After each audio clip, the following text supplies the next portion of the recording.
something beautiful is on its way to you. This is the experience of a lifetime, my dear friend.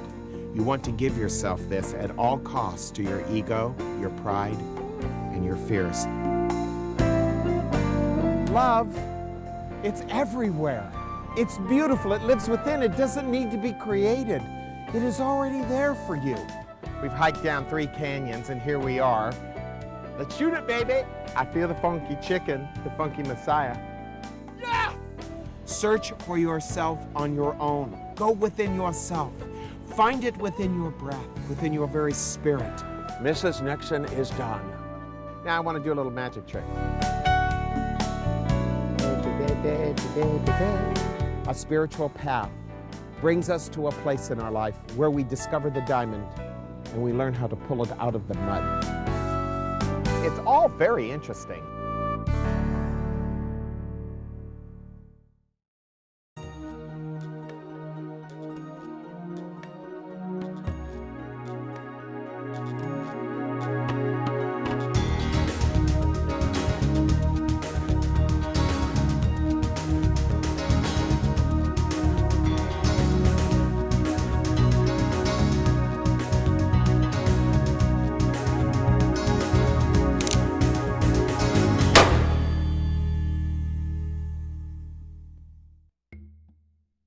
Welcome to Aspire.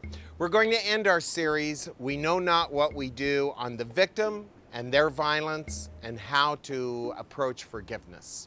And I hope you'll enjoy this one. Let's talk about the violence of the victim.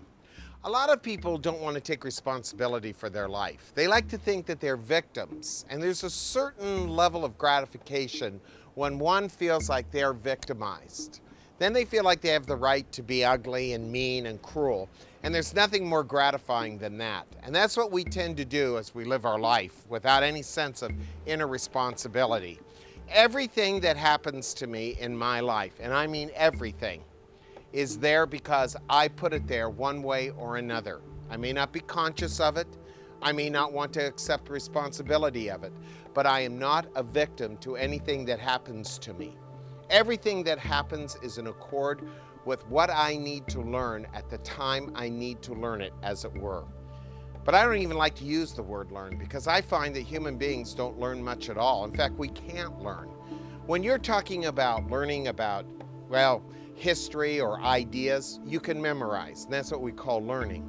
But to really assimilate information isn't going to change you. What we really need to do is come to a place where we are willing of consciousness, where we are willing to gain some kind of energy from something other than our minds. Most of us stay stuck in our minds our whole life, and we become victims to our own prejudice. What is my prejudice? Well, I've got prejudice about what I think is good and what I think is bad, and what I think you ought to be doing and what I think you ought not to be doing. That becomes my prejudice. And if you think for a moment that that stuff doesn't accumulate inside of me and doesn't create my life, you're very wrong. The way I look at things is this. We all have these little divine rendezvous with all sorts of aspects of ourselves. I have a rendezvous with people who are my enemies. I have rendezvous with people who are my friends. I have rendezvous with all sorts of different kinds of people. Everyone is there not to hurt me, but believe it or not, to teach me. And if I am willing to be taught, if I'm willing to hear what is really being said, and I don't live my life imagining that I am the victim of some event, I put myself in a position to not learn, but to absorb, and to be able no longer to be a victim to what I believe is going on, but begin to feel what is going on inside me. And that is, I'm maturating, I'm maturing out of my emotions, out of my passions, out of my desires, out of my fears. That's the whole idea here, to mature out of the things that keep me clinging to the ideas that I need to believe in, that make me think that I am not responsible for my own life. Life is a powerful experience, extremely powerful. And if you start to look at life from the point of view of ideas, you'll miss your whole life. Most of the people watching me right now cannot absorb what I'm saying, because what I'm talking about is outside the box. You think your life is about what you get, what you have, what other people do to you. And if someone bumps into you or smashes you from the rear end of your car, you think that's an accident. Actually, it's not. You have a divine rendezvous. I remember my friend Richard Bach many, many years ago. We were having lunch together a long time ago, and he was talking about how this man rear-ended him in a car. And as we were chit-chatting, he said something very profound. I loved it. He said, I got out of the car, I realized this was not really an accident, and I looked at the man and I said, isn't it interesting how we chose to meet? I love it. That's exactly the attitude we need in our life. Everyone you meet is by rendezvous. You're not here living your life according to ideas and speculations of accidents. Everyone is there to help you, and everyone, believe it or not, whether you get it or not, is a door opening to the things inside of you that can bring you to great love. All I have to do is put aside my prejudice. All I have to do is put aside what I'm afraid of and what I'm afraid to think of and what I'm afraid not to believe, which is that everything's in its right order. It's interesting when you look at your life, all the series of events that happened, they were all there, very fertile experiences to help you and me come to new experiences and newer inside of ourselves. But what did the mind do? The mind takes everything and makes it very pragmatic. It takes beautiful new experiences and makes them stale. And we miss a lot of what's going on in our life because the mind takes everything and makes it conventional. You have a chance to meet someone new, and you base your ideas on this person on how other people are. You put people in boxes and peg them instead of letting them be what they are. Find out who they are. They're little individualistic parts of yourself. They're not just you. They're everyone and everything. We all belong to the same big picture. But when my mind becomes so narrow because of my beliefs, my philosophies, my ideas, and I cling to them like they're true, I never get to really understand you. I never get to really meet you. I never get to really be experienced in you. All I can do is say, well, it's like anyone else I ever met. Boy, we know not what we do.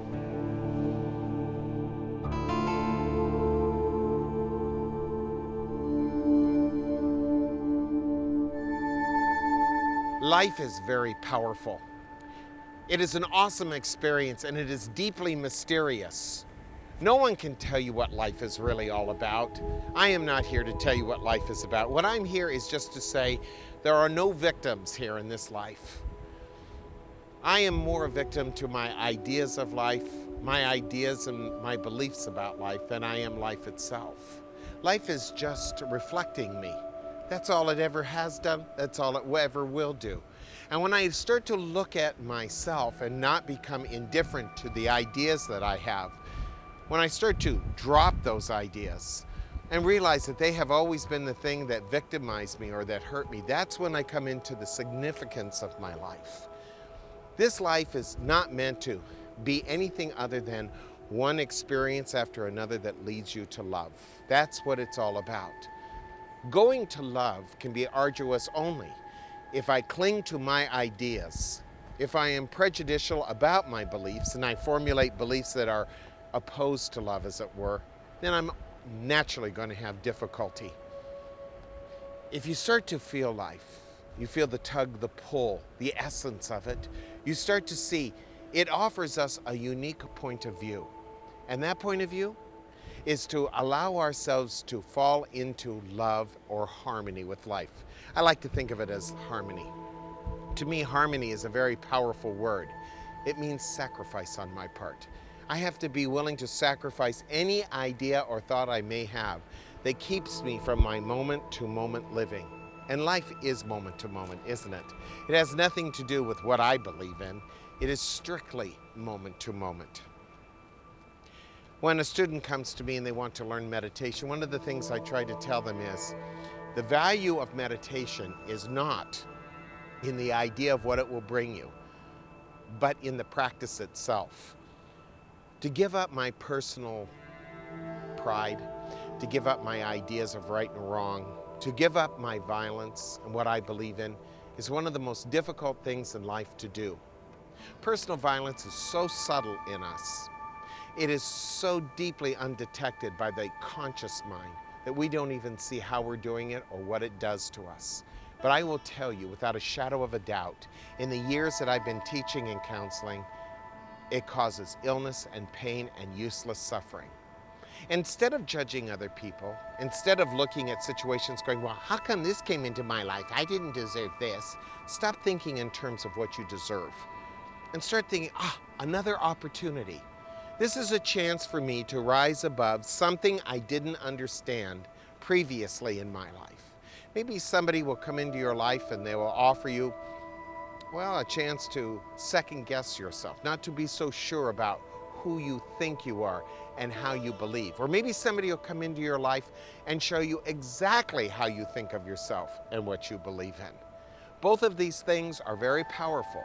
One shows you the futility, the other side shows you the backside of that futility. And if you're wise and not indifferent, you will say, I need to drop all this stuff. I don't want you to change. Changing is a unique thing. How could you change? Altering your ideas, accepting one idea over another idea? That's not change. The authentic change is transformation. For me to transform, I have to be willing to let go entirely of everything I cling to and begin to feel the mystery of this life and to enter into the mystery without trying to hold on to the rails, without trying to hold on to the handlebars to keep me in control. There's no way you and I will ever be able to control this life. It's too powerful. The best we can do is melt into life, follow it. Let it take us wherever it needs to take us at any given moment with some courage. No conviction, no idea of right and wrong, no good and bad, just to flow with it. You'd be surprised how much is gained out of that. I hear people day in and day out talk about their problems. It's one of the things I do, is sit and listen to people's problems. But as I do, I begin to really understand that while they want to think they're a victim to some event, they're not. They created that event. Not only did they create it, they nurtured it, fostered it, and in a weird way are proud of it. Well, look at how bad I am. Look at how hopeless I am. Look how helpless I am. Look what I've done. How do I fix it? You don't need fixing. You need loving. Love is never going to, quote unquote, fix you. It's going to transform you. Don't be looking for the quick fix. Be looking for the thing that is most important, as Buddha even said years and years and years ago. He said, I would rather have the long pull over the short spurt. And he is right. Take the time to know who you are, not in other people's eyes, not in the eyes of your friends or your family. If you're going to know yourself through the eyes of your heart, through your silence. This crazy world is just a crazy world that I create myself. I've created the craziness. And right now I feel as if I have a good balance in my life, but I'm wanting to pass through this experience with more peace, and absolutely the increased meditation is helping me do that.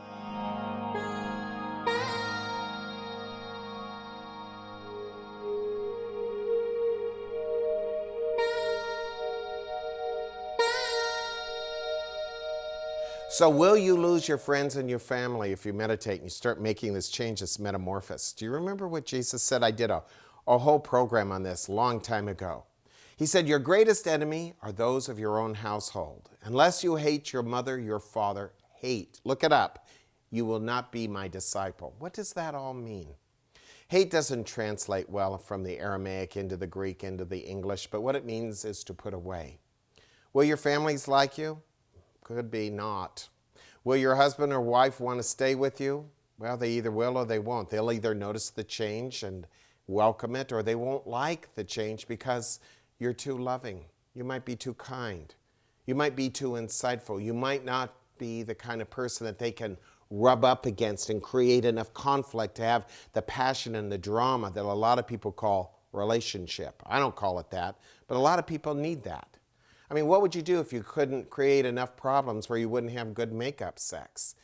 That's not what this is about. Again, a practice is about harmony. Some people will look at you and go, well, you know what? I really love him. I love him a lot, and I don't care what he meditates on or how he changes on the inside. I just love him. And those people will be with you forever. But if there are people who are proud of you, or people that use you and need you to support them in their personality and some form of their own psychology and their emotional immaturity, then yeah, you're going to lose those people, and that's okay. It's not that they're bad or evil. It's just that your progression towards love must be more important than your conservation of them in your life. And to me, nothing is more important than letting love live me. And if that means I got to lose you, so be it.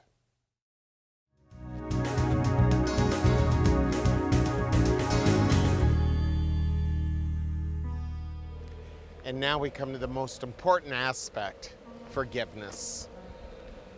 Father, forgive them, for they know not what they do.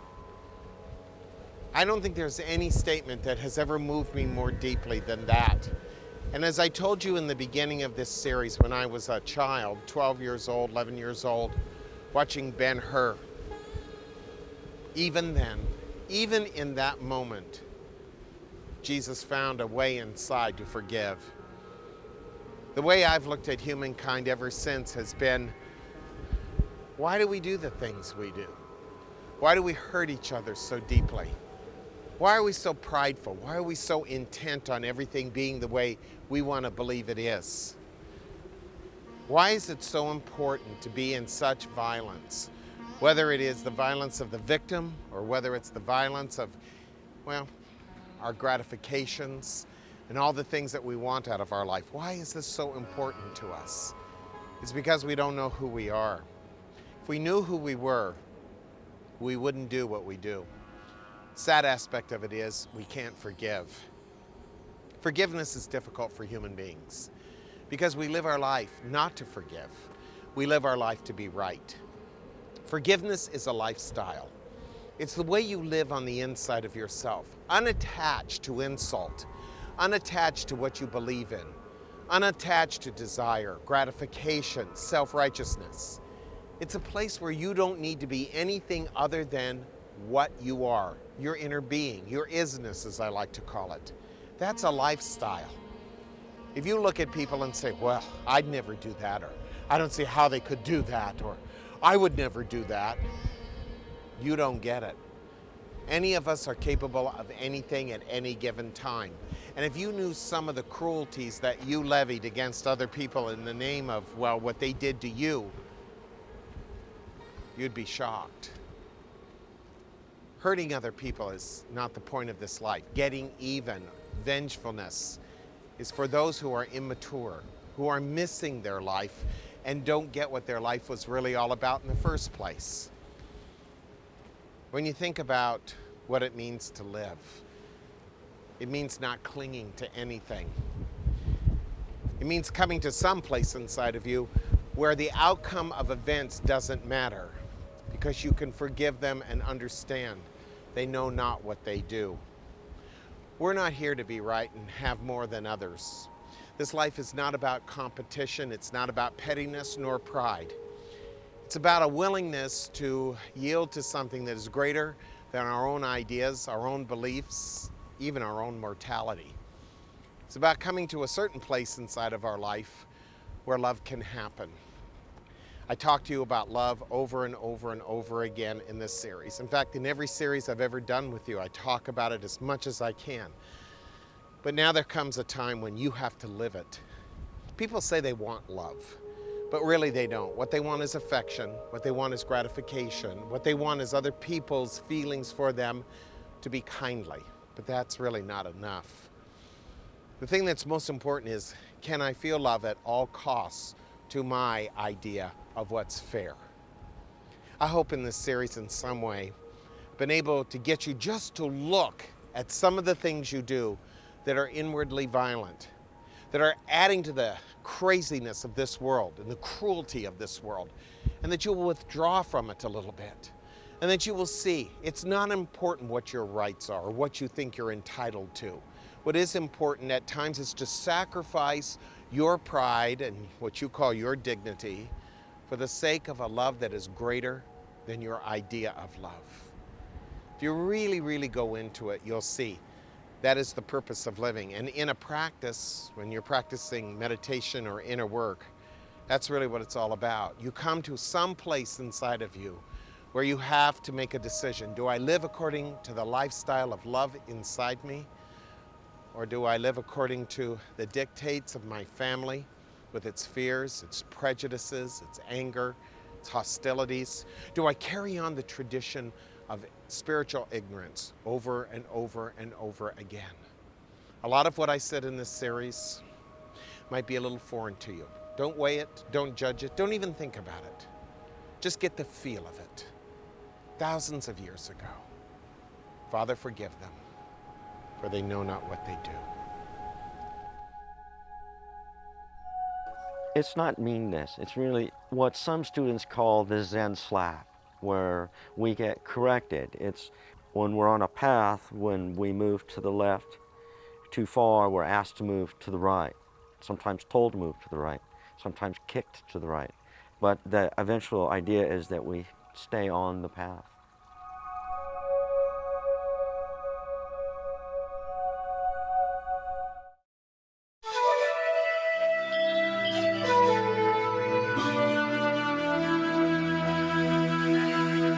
Out of all the emails I get from people who listen to my radio and watch me on TV, the one I get the most is like the one I just got here a few moments ago. How do I know if I'm right? It's not a matter of right. Look, folks, I'm not preaching a philosophy or religion here. I'm talking about meditation. I'm talking about going inside yourself. I'm talking about feeling your chakras. I'm talking about responding to your heart. I'm talking about watching your breath. Very simple things. Am I right about it? Well, it's been taught for thousands of years, but more than that, and I don't believe in, teachings for thousands of years, because pain and stupidity have been teachings for thousands of years. I have found direct experience in it. You don't have to believe a word I say. I don't even care if you believe a word I say. Those who have ears to hear can hear, and those who have eyes to see can see. Those who don't, no matter what I say, it won't matter what I say or how I say it. You're not going to get it anyway. So it's not a matter of my rightness and your wrongness, or your rightness and my wrongness. Listen to people. Really learn to listen. And you will see they're talking from sometimes ignorance, but mostly from pain. And my pain creates my ignorance. And as long as I continue to insist upon my ignorance and my pain, I'm not going to be able to hear what other people say. And that's more important than what's right and wrong. To me, there's a gem in everyone. And if you listen to everyone, you really listen to them, they have something to say that will help you and me live a different kind of life. Not a better life, a more profound and simple experience.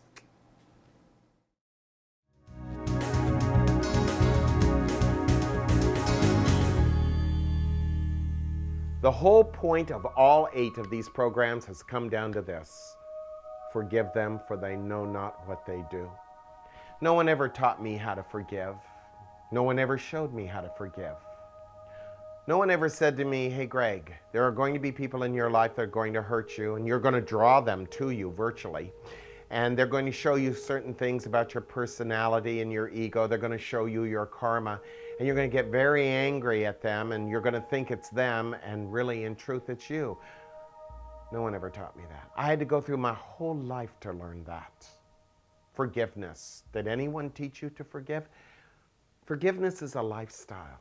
It's the way you live on the inside. Letting go, letting go, letting go, letting go, letting go, letting go.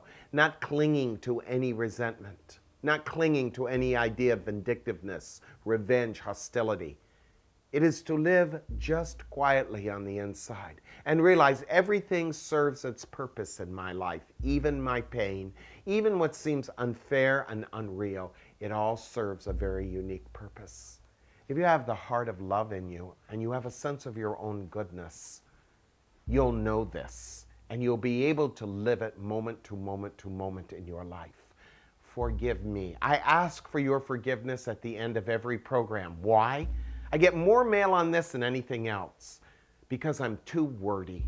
I say too much, I'm clumsy, and I want your forgiveness. And I hope I have not done you any damage at all with my silliness on the inside of myself. Here at the end of this last program, I want to thank one particular person who's been with me through my whole life, who has loved me, cared about me, even when I was a Goomba. He forgave me, he understood, and what he didn't understand, he allowed. And he never made a judgment. And a lot of the things that Aspire is based on the goodness of his heart. And I want to thank him for being more than a sponsor or someone who helps us make these programs. I want to thank him for his love, his care, and his friendship. I've never experienced anything like it in my worldly life, and I want to thank him. I hope you'll get the CDs. I hope you'll join us for a workshop. I hope you'll come to Aspire. I hope. Come be with us. So many wonderful things are trying to happen to you. And what I offer is simply an opportunity to do something different with your life. And if you have the heart and soul of a brave warrior on the inside, a samurai, and you're willing to, shall we say, cut out all the garbage and not take any kind of personal credit for your limitations, I think you'll find what I have to offer wonderful. Thank you for watching this series. Thank you for being with me. Please forgive me once again. Namaste.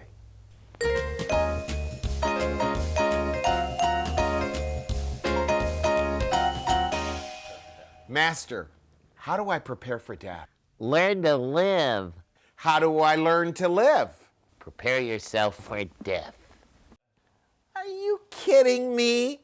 Are you schizophrenic or something? You don't have anything. I prepare for life, I prepare for death. You're out of your... How am I going to tell people about this? You're out of your gourd! Yeah, baby. Yeah, baby. It's, That was real nice. it was very scary here. I was dangling on the edge of doom. Dangling on the edge of doom. I talk about love in this series. That's all I talk about. I talk too much. You talk too much. Master, how should I prepare to learn to live? When I was a little bitty boy. It be done now. We can go home and have milk and cookies, which I would really like to have, but I can't because it's not good for my meat soup. But I'm gonna have just one cookie because I was a good boy. And just a little cocoa, just a little. And maybe a shot of wild turkey. Master Tao, after all the years that I have done Aspire, after all that I've said and done, it seems that you are more popular than I am. In just the brief moments that you have had on this program, why have I failed so miserably? Because, my son, it has nothing to do with me. It has to do with you. You are to spirituality what Oprah is to humility. Hee hee.